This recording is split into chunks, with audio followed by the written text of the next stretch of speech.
Bombshell tonight. In the last 24 hours, Nolan Wells' family hits social media giants, subpoenaing Nolan's accounts.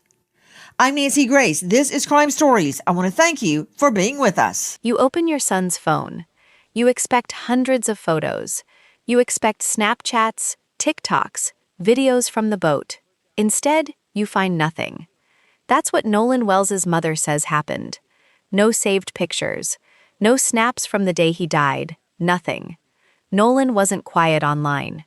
Friends say he documented everything. Parties, boat trips, late nights. If it happened, Nolan filmed it. So why is his phone empty on the one day that matters most? Here's what we're going to prove in this video. First, we'll show you the exact timeline of what happened on that boat, minute by minute. Second, we'll break down what a subpoena can actually recover, even from a phone that looks wiped clean. Because in the last 24 hours, Nolan's family did something drastic. They subpoenaed Snapchat. They subpoenaed TikTok. They subpoenaed Meta. They subpoenaed Life360, the app that tracks your location in real time. 4 of the biggest tech companies on Earth, all in 1 week, all because of one missing digital trail. If you want to follow this case as new documents drop, hit subscribe right now. Because what these subpoenas uncover could change everything we think we know. Nolan's mother says he never went anywhere without his phone glued to his hand. So somebody needs to explain why, on July 4th, that phone went dark. And the answer might not be what you expect. Before you hear one word about timelines, listen to the call that started all of this. What's the best phone number to reach you at? Reach me at Particular phrases in that call, if it's to be believed, Nolan don't die. Sure he's dead. Is he dead? Nolan, OMG. Wake the F up. It goes on. I thought he was on the check his chest. That, if it's to be believed, suggests that Nolan was on that boat. Tatum says the witnesses are clear. He was not on the boat. Tonight, we learn in the last 24 hours, the Nolan Wells family hits social media giants with subpoenas for all information related to Nolan's phone. First, straight out to Dave Mack, Crime Stories investigative reporter. Then we will be joined by Brandon Tatum. Dave Mack, what's happening? Right now, Nancy, the family of Nolan Wells has announced that they are going after, they have subpoenaed documents for Nolan Wells' phone. They've gone back to the dock and finally onto a trailer. That's a lot of movement for a boat that was supposedly sinking. Somewhere in that timeline, Nolan's phone changes hands. One friend takes it off the boat. He puts it in another friend's truck. Nobody touches it again until it reaches Nolan's mother. That's the official story. No password, no access, no reason to look. But if Nolan's friends were filming everything else that day, why is there nothing from him? That call raises one question. Digital forensics might be the only thing that can answer. Key question. Here's Promise 2, delivered. Can deleted data actually come back? According to digital forensics expert Dr. Jim Jones, the answer is yes, sometimes. When digital files are deleted, the data does not immediately go away. That means even a wiped phone can hide a trail. Here's exactly what investigators look for in 5 steps. 1. They check the phone itself for fragments, pieces of deleted photos or messages still sitting in storage. 2. They compare that phone data against what each company's servers show. If something reached Snapchat servers but isn't on the phone, that's a red flag. 3. They check the logs. Every phone tracks actions. Even deleting a photo leaves a timestamp behind. 4. They pull cell tower records. Every time a phone connects to a tower, it creates a record. That tells investigators if Nolan had signal at all. 5. They hit a wall with WhatsApp. It's encrypted end-to-end.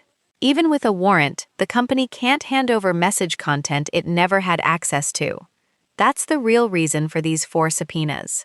Snapchat, TikTok, Meta, Life 360. Each one holds a different piece of the puzzle. If cell towers show Nolan had signal, but his phone shows nothing, that's not an accident. That's a gap somebody has to explain. If the towers show he never had signal at all, then maybe there's a simpler answer. Maybe he just couldn't post. Right now, we don't know which one it is. Nobody does. Not yet. But once these companies respond, there's no more guessing. There's only data. If you were stuck on an island with no signal, would you still expect a trail like this to survive? Tell us what you think below. Forensics can tell you what's missing. It can't tell you who to believe. For that, you need to hear from the boys and ask who never got the chance to. Back to Officer Tatum, star of The Officer Tatum on YouTube. Have the friends taken polygraphs? Well, from my understanding, all but I believe one took a polygraph, and from what was told to me that they all passed. And all of the ones that took a polygraph took one without a lawyer. And they cooperated with law enforcement. So from my understanding, everybody took a polygraph test. Why do you say that's test from but what one. you understand? Did they tell you they took a poly and passed? Yes, ma'am. They told me that they did it. I wasn't there. So that's what I'm saying from my understanding. They told me that all the boys except one, which is Warren, I believe, took a polygraph test. All of them did not have lawyers and did it and cooperated with police. Warren also cooperated with police. I just believe he didn't take a lie detector test, but Warren is the young man that I interviewed. So according to what they told me, they all took a lie detector test and passed. And it's an equivalent of a lie detector test. It's not a traditional lie detector test, but it's the same theology of trying to get to if a person is lying. I don't know the name of it. It's an equivalent of a lie detector test. It's a different methodology. I don't believe it was a polygraph test. I believe they took other stressors in order to analyze if the people were telling the truth or not. Did they take a polygraph would be no. Well, yeah, I think it could be semantics because they took. Still waiting for one honest answer. Unresolved closings. Here's where this stands right now. The subpoenas are filed. The autopsy report isn't public. Toxicology results are still pending. Nolan's mother put it simply. There was nothing. There were no saved pictures. There were no snaps from that day. This isn't a story about proving anyone guilty yet. It's a story about a mother trying to piece her son's last hours back together, one subpoena at a time. 4 tech companies now have to answer questions they can't dodge forever. Snapchat, TikTok, Meta, Life 360. Subscribe right now, because when these documents come back, we're breaking them down before anyone else. And if you know anything about what happened on Horn Island, the tip line is in the description below. There's a $125,000 reward on the table. What do you think really happened to Nolan Wells? Tell us your theory in the comments. We're reading every single one. Right now, somewhere on a server, a photo Nolan never got to post is still sitting there, waiting for someone to ask for it.